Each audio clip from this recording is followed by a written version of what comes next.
정치권은 지금 대선을 향해서 빠르게 재편되고 있습니다. 특히 오늘 새누리당 비박계 30여 명이 공식 탈당을 하죠. 이게 2차, 3차 탈당으로 이어지면 의석수 60명 정당이 될 수도 있다. 이런 관측까지 나옵니다. 게다가 반기문 총장의 귀국도 큰 변수가 되는데요. 이런 상황에서 국민의당의 고민이 특히 깊습니다. 어제 정동영 의원이 광주를 방문했는데 이런 말을 했습니다. 국민의당이 대선 전국에서 소멸할지도 모른다고 생각하는 분들이 많다. 이 현실을 직시해야 한다. 예, 무슨 말인지 직접 듣습니다. 국민의당 정동영 의원 연결을 해보죠. 정 의원님 안녕하세요. 네, 안녕하십니까. 아니 내년 대선 전국에서 국민의당이 소멸할지도 모른다. 이게 무슨 말씀이십니까? 당이 위기가 분명하죠. 정당과 정치인에게 지지율은 생명줄이죠. 지지율이 높으면 살고 떨어지면 이제 죽는 건데요. 예. 역시 이제 호남에서 압도적 지지를 받았던 국민의당이 예. 호남에서 외면을 받고 있는 현실이 뼈 아픈 거죠. 호남에서도. 호남의 한 초선 의원이 이런 얘기를 했어요. 10월 달에는 그래도 국민의당 아무개입니다 하면은 온기가 있었는데 예. 거리에서 이제는 냉랭하다. 그래서 저도 초선으로 끝날지 모르겠습니다. 이렇게 말하는 것이 그 위기감을 표현하는 거죠. 초선 의원이 손잡고 예. 초선으로 제가 그냥 국회의원 생활 막 내릴지도 모르겠습니다. 이 말이 참 가슴 아프게 들리셨겠네요. 네. 아니 그러니까 진짜 지금 여론조사를 하면 지지율이 친박계에도 밀리는, 그러니까 지금 친박당이라고 불리는 새누리당에도 밀리는 4등이에요. 근데 대통령 네. 탄핵을 제일 먼저 외쳤던 게 국민의당인데 네네. 도대체 이 촛불 전국에서 지지율이 오르기는커녕 내려온 이유가 뭐라고 보십니까? 가장 중요한 순간에 최악의 선택을 했다고 봅니다. 그러니까 예. 광장의 민심과 헤어진 겁니다. 결국 탄핵은 국회가 한 것이 아니라 국민이 했잖아요. 그렇죠. 네, 국민이 사실상 탄핵을 발의하도록 압박했고 예. 또 사실 234명이 탄핵에 찬성한 것은 우리가 예상한 것을 뛰어넘었거든요. 예. 그만큼 국민의 힘이 셌다는 얘기거든요. 그러면 탄핵 정국에서 사실 국민의 손을 꼭 잡고 놓지 말았어야 하는데 예. 결정적인 순간 그것은 12월 2일 탄핵을 거부한 것입니다. 그리고 12월 9일 탄핵으로 국민의당이 끌고 갔는데 예. 결국 이게 엄청난 패착이 된 거죠. 사실은 전략상 그렇게 하는 게 낫겠다라는 거였지만 이게 국민들에게 오해를 불러일으켰고 이게 패착이 됐던 말씀. 당내에서 전혀 토론이 되지 않은 상황입니다. 그러니까 당내 의원들과 상의하고 토론된 것도 아니고 특히 예. 안철수 의원의 뜻도 아니었습니다. 안철수 전 대표는 2일 날 예. 탄핵을 처리해야 한다는 강력한 입장이었어요. 그럼 누구 뜻이었어요? 누구의 결정이었어요? 그는 원내대표의 독단적인 결정이었고 이것은 당내의 엄청난 상처와 패착으로 귀결돼서 오늘의 위기에 핵심 이유라고 생각합니다. 박지원 원내대표가 그때 상황 판단 잘못하신 거다 이렇게 보시는 거예요. 그동안 우리 박 대표께서는 능수능란하게 3당 원내대표의 면면을 보더라도 박지원 대표를 능가할 분이 어디 있습니까? 예. 기량과 연령과 또 경륜으로 보더라도 압도적이죠. 예. 그런데 중요한 것은 이 탄핵 정국에서 광장의 민심과 가야 하겠다는 그런 발상을 못한 것입니다. 알겠습니다. 그런 철학을 갖고 있지 않았다는 것입니다. 그 부분에서. 그래서 결정적인 시점에 최악의 선택을 해서 결국은 광장에 나온 여고생이 민주당은 더불어민주당은 정의당과 함께 탄핵 발의로 간 반면에 국민의당은 새누리당의 손을 잡고 탄핵 거부로 갔다. 이런 발언을 듣고 정말 뼈 아팠습니다. 그렇군요. 그러니까 일단 이제 이거를 그럼 어떻게 돌파하느냐 이게 국민의당의 숙제일 텐데 제일 시급한 건 뭐라고 보세요? 네, 역시 호남에서 신뢰를 회복하고 또 광장의 민심에 부응하는 거라고 생각합니다.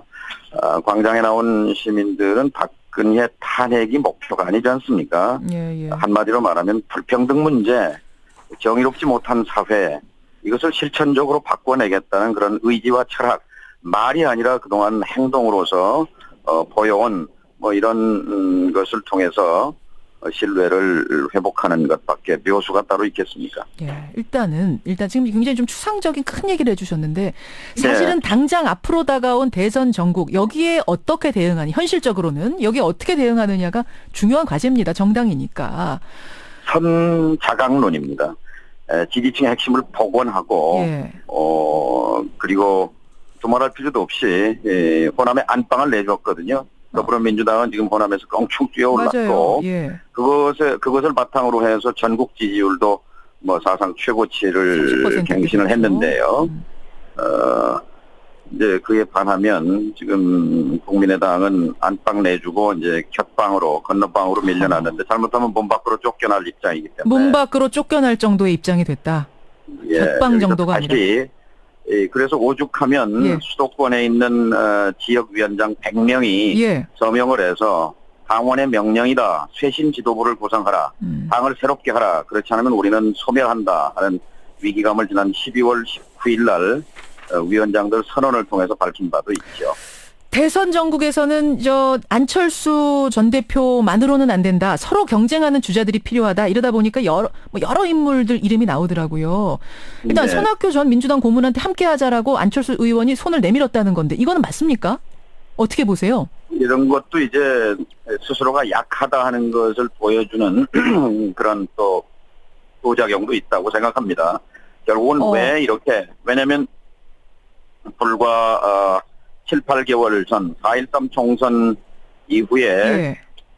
국민의당 지지율이 민주당을 넘어섰습니다. 예. 그리고 안철수 대표가 후보 중에서 1등을 잠깐 차지한 적도 있었습니다. 그런데 몇 달 사이에 왜 이렇게 됐느냐. 결국 새로움의 실종이라고 생각합니다. 새로움의 실종. 새로움의 실종인데 손학규 전 대표한테 손 내민 거는 또 패착이라고 보세요? 그러니까 그것도 선한 최선책은 아니죠. 그러니까 그런 것들을 공개리에 이렇게 밝히고 하는 것이 과연 무슨 도움이 되겠는가. 왜냐하면 어떤 제안할 땐 반드시 이루어지는 것을 전제로 해서 하는 것이 맞다고 생각합니다. 예. 하면 좋고 안 되면 말고 이거는 곤란한 거죠. 아니 지금 이루어질 것 같으니까 여기까지 공개가 된 건 아닐까요? 뭐 그런 기대를 했겠지만 결과적으로 이루어지지 않았지 않습니까?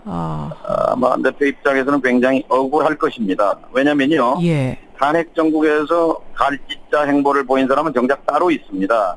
그리고 안 대표는 정말 시종 일관, 가장 일관되게 예. 가장 강력한 행보를 보여왔습니다. 예. 바람 부는 거리에서 한 달 넘게 전국을 다니면서 국민들의 서명을 받고 박근혜 퇴진을 외치고 예. 가장 먼저 또 국민의당이 당론으로 박근혜 퇴진을 당시 제1야당이 우물쭈물하고 있을 때 당론화했고 그리고 국회 본회의 연설을 통해서 당의 입장을 반영한 예. 박근혜 대통령에 대한 탄핵 절차에 즉각 돌입해야 한다고 11월 초에 예, 강하게 외쳤는데 제가 연설한 것도 예. 제가 본회의 연설을 한 겁니다만 그게 당의 입장이었어요. 예. 그러면 당연히 탄핵이 됐을 때 정동영 의원님, 전화 끊겼나요? 예. 예. 지금 기차를 타고 계시는 모양이에요. 전화가 음질이 썩 좋지가 않고 계속 끊어지네요. 예. 예. 아이고, 청취자들 분께 죄송합니다. 제가 KTX를 타고 예. 오늘 제가 10시에 지구당 개편 대회를 합니다. 조금 짤막하게 인터뷰를 해야 될 것 같습니다. 그래서 부득이하게. 그래서 이제 그렇게 하고 있는데 결국은 지금 지지율을 깎아먹는 상황이 됐어요. 거기서 안철수 대표가 손학규 전 대표한테 손을 내민 것조차 성사가 안 된 거예요. 끝난 겁니까? 그럼 손학규 전 대표 오는 건? 아니죠. 우리 손 대표께서는 국민의당에 관심을 갖고 있는 걸로 보여집니다. 그건 맞아요. 앞으로 계속 서로 대화를 할 필요는 있다고 생각합니다. 반기문 총장은 어떻습니까? 이분도 뭐 국민의당 쪽에 접촉을 해왔느니 마느니 이야기는 여럿 있던데. 지금 국민의당이 살 길은요. 누구와 손 잡느니 마느니 하는 것 가지고 살아날 문제는 아닙니다. 제가 선자강론이라고 말씀드렸는데요. 예. 국민의당이 추구하는 가치가 무엇인지를 분명하게 하는 정체성 점검부터 필요하고 그리고 다른 사람과 손잡는 문제에 대해서도 역시 점검이 필요하다고 봅니다. 그분이 어떤 정치를 할 것인지 추구하는 바가 무엇인지 이런 것들을 점검하는 것이 더 중요하다고 생각합니다. 그렇게 생각하세요. 어제 천정배 전 대표가 대권 도전 선언하셨어요. 근데 지금 청취자 8672님이 질문해 오셨습니다. 혹시 정동영 의원도 대권 도전해서 함께 여럿이 경쟁하면서 세를 키우는 이런 방법 어떻게 생각하시는가? 지금은 저의 때가 아니라고 생각하고 있습니다. 우선은 당이 살아나야 그 안에 있는 구성원들도 살 수 있다고 생각하는데요. 예. 지금 당 안팎으로부터 강한 요구를 받고 있는 것은 사실입니다. 그러나 제가 지금 선뜻 그 최종 결론을 못 내리는 것은 예. 과연 저에게 당을 맡겨줬다고 했을 때 확실하게 1월 15일 이후에 당을 어떻게 살릴 수 있겠다 하는 그런 확신이 아직은 없습니다. 이것을 점검하고 있는 과정입니다. 그러나 2, 3일 내에 며칠 내 연말까지는 결론을 낼 생각입니다. 그러니까 대권 도전하면은 당권 도전 못하는 거고 이렇게 되는 건가요? 지금 국민의당 상황이 불립니까? 당헌 당규에 예.